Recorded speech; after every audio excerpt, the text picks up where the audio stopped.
مرنے سے پہلے اے مسلمان کر لے اس پہ غور، کتابوں کا خدا اور ہے، بابوں کا خدا اور۔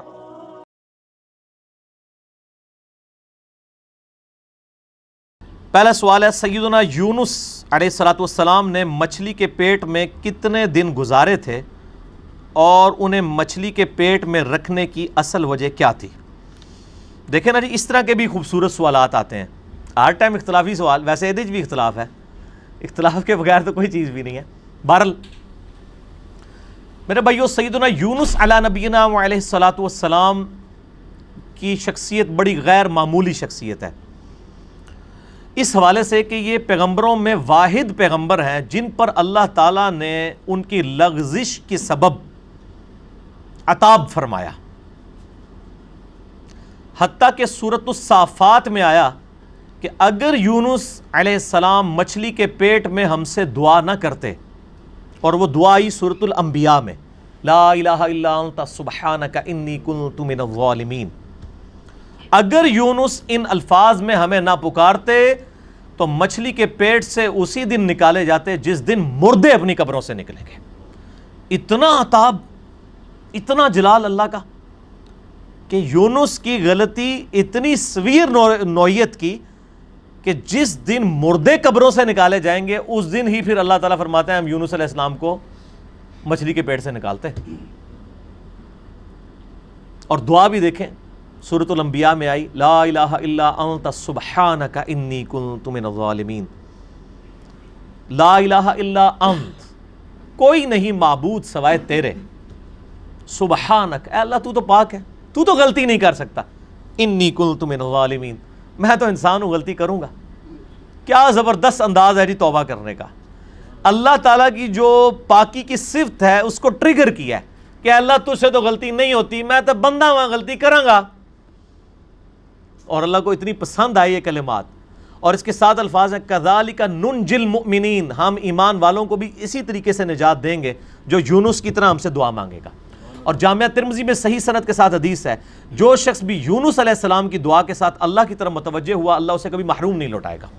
یہ اسماء اعظم ہے، میرا ایک کلپ 4 لاکھ سے زیادہ لوگ یوٹیوب پہ دیکھ چکے ہیں۔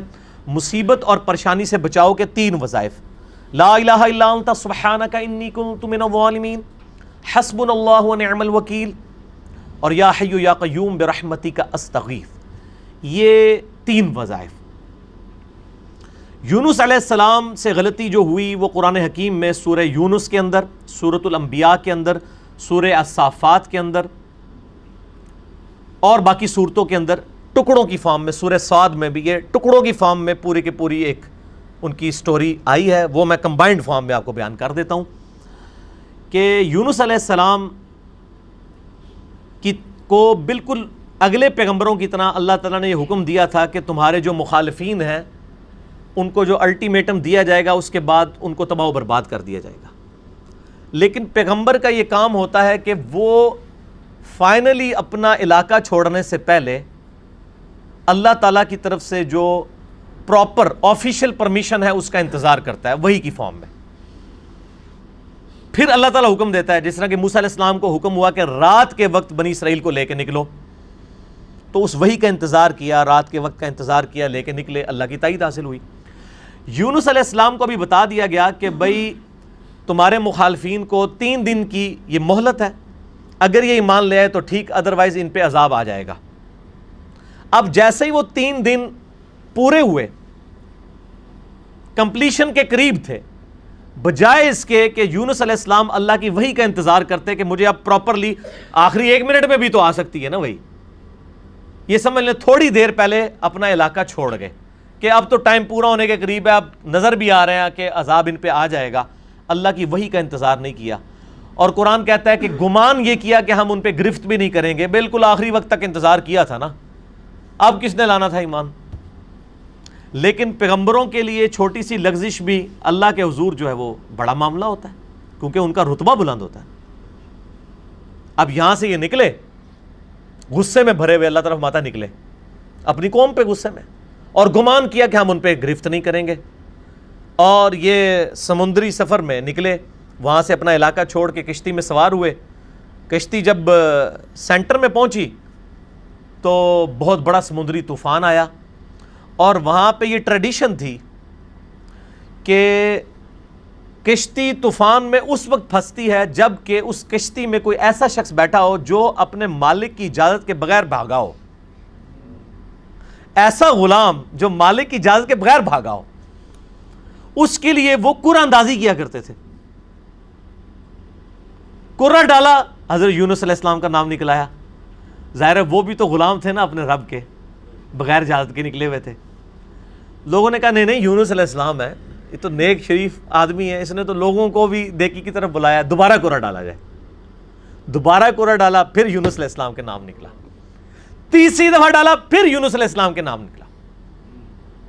اب لوگوں نے کہا جی ہماری مجبوری ہے۔ یونس علیہ السلام کو تو پتہ ہی تھا نا، انہوں نے کہا اب یہ آزمائش آ گئی میرے اوپر، ان کو پھینک دیا سمندر میں۔ قرآن کہتا ہے بڑی مچھلی نے ان کو نگل لیا۔ قرآن میں دن نہیں آئے، ہمارے ایک سب کانٹیننٹ میں مشہور ہے کہ 40 دن رہے، تورات میں دن آئے ہیں 3 days and 3 nights۔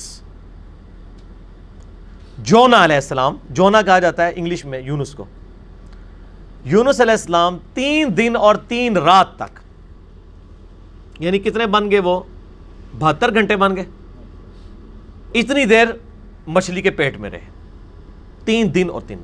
اور ظاہر ہے مچھلی کے پیٹ میں، ویل مچھلی کے پیٹ میں رہے، اور پیٹ میں بھی ظاہر ہے وہ میدے میں ساری گرمائش ہوتی ہے، پورا جسم ان کا، یعنی وہ تو اللہ نے ان کو زندگی دی، وہاں تو آکسیجن بھی کوئی نہیں تھی، وہ تو موجزانہ طور پہ ہی زندہ رہے، بہرحال جسم پہ اثرات آئے ان کے، اور وہاں پہ انہوں نے پھر یہ دعا مانگی، لا الہ الا انت سبحانک انی کنت من الظالمین۔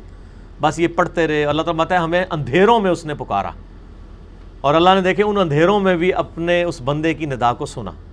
کذالک ننجی المؤمنین، اسی طریقے سے ہم مومنین کو بھی نجات دیں گے جو ہمیں پکارے گا۔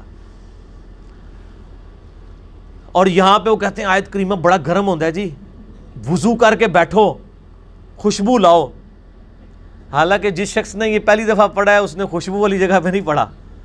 مچھلی کے تعفن والی سب سے زیادہ جگہ میدے ہی ہوتی ہے، میدے میں ہی سارا تعفن ہوتا ہے، یہ ڈکار آپ جتنے لیتے ہیں سب کچھ گیسیں ساری میدے میں ہی ہوتی ہیں۔ اللہ کے ذکر کے لیے کوئی پروٹوکول نہیں۔ صحیح مسلم میں حدیث ہے کہ نبی علیہ السلام حالت جنابت میں بھی، اما عائشہ کہتی ہیں، اللہ کو یاد کرتے تھے۔ اور جامعہ ترمذی اور ابو داؤد میں مولا علی علیہ السلام سے حدیث ہے کہ نبی علیہ السلام کو قرآن پڑھنے سے حالت جنابت کے علاوہ اور کوئی حالت مانے نہیں ہوتی تھی۔ قرآن کے لیے جنابت سے آزاد ہونا شرط ہے، بغیر وضو کے بھی قرآن پڑھ سکتے ہیں، اور باقی اذکار تو جنابت کی حالت میں بھی آپ پڑھ سکتے ہیں۔ قرآنی دعائیں بھی پڑھ سکتے ہیں قرآن کی نیت کے بغیر، جسٹ ذکر کے طور پہ، کیونکہ آپ جتنے ذکر کر رہے ہیں وہ تو بھی قرآن میں ہے نا، اللہ اکبر بھی تو قرآن کا حصہ ہے، سبحان اللہ بھی ذکر ہے، لیکن اس وقت آپ ذکر کی نیت سے نہیں بلکہ دعا کی نیت سے پڑھتے ہیں۔ ربنا آتنا فی الدنیا پڑھے، لا الہ الا انت سبحانک انی کنت من الظالمین بے شک پڑھے حالت جنابت میں۔ دروشی بھی پڑھے، یہ ادھر مشہور کیا جی، دروشی بھی مطلب بغیر وضو کے نہیں پڑھتا۔ یار آپ لوگوں نے کیا باتیں مشہور کی ہیں اللہ کے بندو، یہ ساری جذباتی ڈاکٹرائنس ہیں، ٹھیک ہے جی۔ دروشی پہ میرا مسئلہ نمبر 56، اور میں آپ کو بتاؤں یہ وہ ڈاکٹرائن ہے جو ہمارے علماء نے کتابوں میں بھی نہیں لکھی ہوئی، صرف عوام کو پٹیاں پڑھانے کے لیے۔ کچھ ایسے جھوٹ ہیں جو ان کو اتنی شرم آئی کہ کتابوں میں بھی نہیں ہے، صرف پبلک کو پٹی پڑھانے کے لیے۔ جیسے جی وہ بت رکھ کے آتے تھے اس لیے رفع الیدین ہوتا تھا، اب یہ اتنا بڑا جھوٹ تھا کہ کتاب میں نہیں لکھا انہوں نے۔ بہرحال یہ ان کی جو جعلی اور کمزور روایتیں ان سے زیادہ کارآمد ہے، عام آدمی کو یہی پتا ہے کہ جی وہ جی بت رکھ کے آتے سن، چل گیا شڑول چھوڑی، شڑول چل گئی ہے، دوسری چیز نہیں چلی۔ اور پھر ہم بھی پھر اس کا جواب پھر شڑول سے ہی دیتے ہیں، اینٹی وینم پھکی الزامی جواب۔ اچھا ہم کہتے ہیں اچھا یار یہ منع ہو گیا تے عید دی نماز پڑھی جے کدے، کہتے ہیں ہاں تو عید ہی بار بار کر دو۔ آہو جی اسی تے سوچے ہی نہیں کدے، ہاں تو تہاڈی مولوی نے مت ماری ہے نا کہ اس دن جڑا بت رکھ کے آندے ہو تسی، عید والے دن بھی تو آپ کرتے ہیں، پھر وطر کا بھی کرتے ہیں۔ بہرحال میں ایک ضمن بات ذہن میں آ گئی چونکہ مجلس میں پھر اسی طرح گفتگو ہوتی ہے۔ اچھا تو یونس علیہ السلام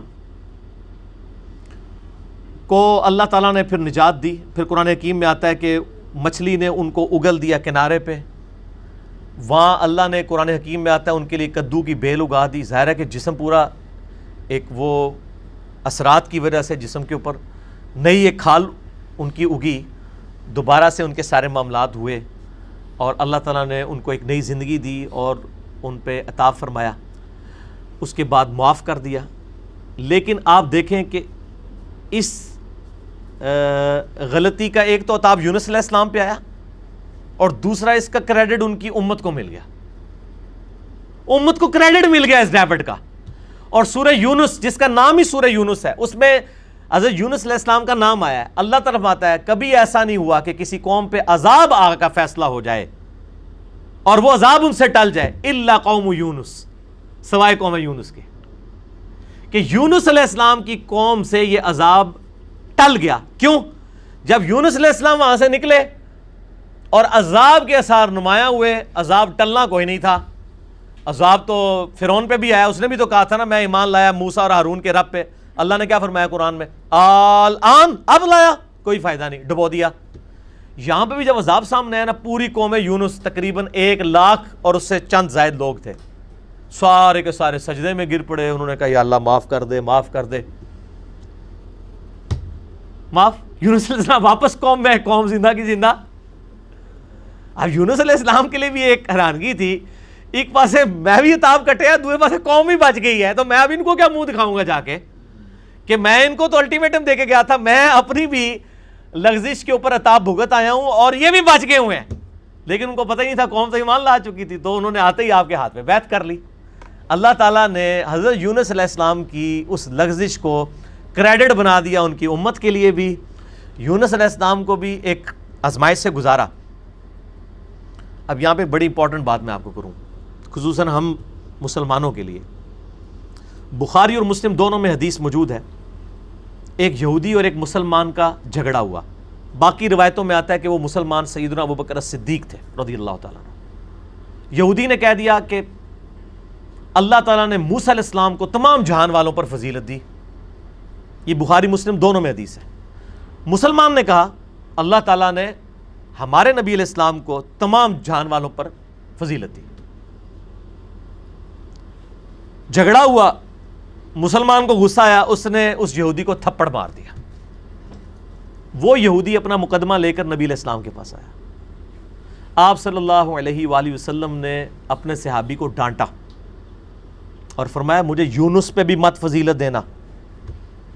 اب آپ کو اس جملے کا سمجھ آئے گی کہ یونس وہ واحد نبی ہیں جن پہ عتاب ہوا ہے، اور بہت بڑے لیول کا عتاب دنیاوی اعتبار سے دیکھا جائے. تو مجھے اس کے مقابلے پر بھی فضیلت مت دینا، ایسی فضیلت ہے جس میں کسی دوسرے کو نیچا دکھایا جائے. اللہ کی قسم، قیامت والے دن جب اللہ تعالیٰ مخلوقات کو دوبارہ زندہ کرے گا، میں دیکھوں گا کہ مجھے جب اٹھایا جائے گا، حضرت موسیٰ علیہ السلام مجھ سے پہلے ہی اللہ کے عرش کا پایا تھامے میں کھڑے ہوں گے. یہ حضرت موسیٰ کی ایک جزوی فضیلت ہمارے نبی علیہ السلام کے اوپر بھی. نبی علیہ السلام فرماتے ہیں مجھے تو یہ نہیں پتا کہ ان پہ قیامت کی بے ہوشی طاری نہیں ہوئی، یا اللہ تعالیٰ نے انہیں مجھ سے پہلے زندہ کر لیا قیامت والے دن، یا اس بے ہوشی کے سبب جو دنیا میں اللہ کی تجلی کی وجہ سے بے ہوش ہوئے، اللہ تعالیٰ نے ان پہ قیامت کی بے ہوشی طاری نہیں کی ہے. جزوی فضیلت ہو سکتی ہے. بخاری میں حدیث ہے کہ قیامت والے دن سب کو برہنہ اٹھایا جائے گا، سب سے پہلے حضرت ابراہیم علیہ السلام کو لباس پہنایا جائے گا. اب یہ ابراہیم علیہ السلام کی جزوی فضیلت ہے تمام پیغمبروں پہ. حضرت عیسیٰ علیہ السلام کو بغیر باپ کے پیدا کیا، یہ ان کی جزوی فضیلت ہے. اور ایک اور فضیلت کہ عیسیٰ علیہ السلام آج تک زندہ ہے، ایک اور بڑی فضیلت. تو جزوی فضائل ایک پیغمبر کے دوسرے پہ ہو سکتے ہیں، کلی طور پہ فضائل نبی علیہ السلام کو حاصل ہیں. تلک الرسل فضلنا بعضهم علی بعض، وہ اللہ نے قرآن میں کہہ دیا کہ یہ رسول ہیں، بعض کو بعض پہ ہم نے فضیلت دی ہے، بعض کے ساتھ کلام کیا، بعض کے ہم نے اور درجات بلند کیے. موسیٰ علیہ السلام کو ہم نے معجزات دیے، عیسیٰ علیہ السلام کو معجزات دیے. بہرحال اس کی بنیاد پہ کسی نبی کی تنقیص نہیں ہونی چاہیے، ٹھیک ہے نا. تنقیص کا جب پہلو نکلے گا نا، کمپیریزن آپ شروع کر دیں گے، تو وہ پھر خطرناک معاملہ ہو جائے گا. اس معاملے میں آپ نے اوائڈ کرنا چاہیے. اس لیے میں بارہا کہتا ہوں، میں پرسنلی مجھے یہ سلام بڑا پسند ہے، مصطفیٰ جان رحمت پہ لاکھوں سلام، لیکن اس میں کچھ اشعار ایسے ہیں کہ جو ہمیں اس طرف شائبہ کروا دیتے ہیں کہ یہ گستاخانہ ہے. کس کو دیکھا یہ موسیٰ سے پوچھے کوئی، آنکھ والوں کی ہمت پہ لاکھوں سلام. یار حضرت ابوبکر صدیق جب یہودی کے ساتھ یہ معاملہ کر رہے ہیں تو نبی علیہ السلام نے ان کو ڈانٹ دیا ہے، اور آپ 1400 سال بعد آ کے کہہ رہے ہیں موسیٰ تو نہیں دیکھ سکے تھے، ساڑھے نبی نے دیکھ لیا. آپ کے ساتھ بھی وہی کچھ ہوتا، بلکہ اس سے زیادہ ہوتا جو کہ اس مسلمان کے ساتھ ہوا تھا. اس لیے کہ آپ ایک غلط ٹریک کے اوپر چڑھ رہے ہیں، نبی علیہ السلام کی ذات کی ایک غلط تعریف بیان کر رہے ہیں. آپ ویسے بیان کریں کہ ہمارے نبی علیہ السلام نے خواب میں اللہ کی زیارت کی ہے، یہ ضرور بیان کریں، لیکن کمپیریزن نہ کریں، یہ والا جو معاملہ ہے۔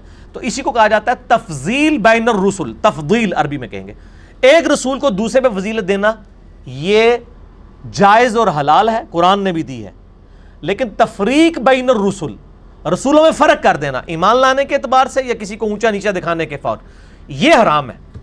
تفضیل بین الرسل جائز ہے، تفریق بین الرسل حرام ہے۔